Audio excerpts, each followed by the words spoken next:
Newsletter juin. Depuis que la Chine s'est fait taper sur les doigts par l'OMC pour sa politique de quotas, Pékin cherche une parade. Son objectif, maintenir sa mainmise sur le marché des terres rares. Le système de quotas avait fait ses preuves.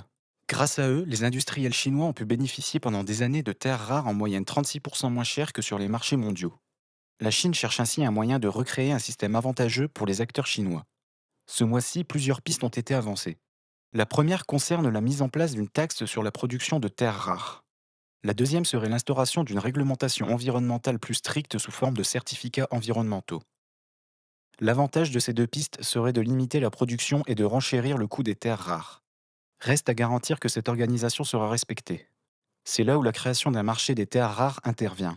Le Baotou Exchange a vu le jour il y a à peine quelques semaines. Le deuxième volet de la stratégie est la création d'instruments financiers sur les terres rares. Ainsi, le président du Shanghai Futures Exchange, SHFE, Yang Meijun, a annoncé la naissance prochaine d'un contrat à terme, Future, sur les terres rares. La Chine s'impose ainsi comme le futur épicentre du marché des terres rares, et plus largement des matières premières. Reste à savoir comment Pékin avantagera ses acteurs locaux. Une baisse des prix trompeuse. Cette stratégie est menée pour l'instant à l'insu des pays occidentaux qui se satisfont encore de la décision de l'OMC.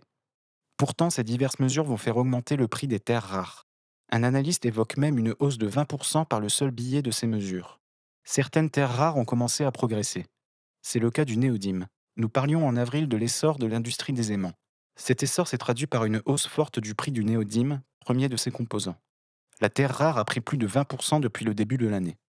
La demande en aimants de haute technologie intégrant davantage de dysprosium pourrait en particulier progresser fortement dans les années à venir. On parle d'une croissance de 5 à 8% par an sur la décennie.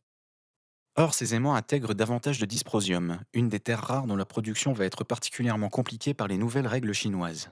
Comme nous le constatons, le marché n'a pas encore trouvé sa forme définitive. Les bas prix actuellement pourraient bien apparaître comme une anomalie dans quelques années. Pour plus d'informations, contactez-nous.